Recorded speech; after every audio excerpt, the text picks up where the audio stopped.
Виноградов қос аяғы. Балалар, сіздер қос аяқлыларды көрдіңіз бе? Олар тап кішкене кенгуруларға ұқсайды. Бүгін біз Өзбекстанның ең сирек ұшырасатын хайуанлардың бірі Виноградов қос аяқ тышқанымен танысамыз. Бұл қос аяқ дүнияның жүзі аз жерлерінде ұшырасады. Өзбекстанда оны Тикарнан Нұрата таулары һәм Ташкент улаятының адырлерінде ұшыратуы мүмкін.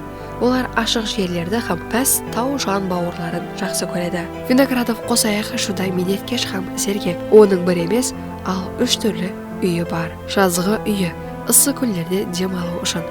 Қорғану үйі, дұшпанларынан тез жасырыну үшін.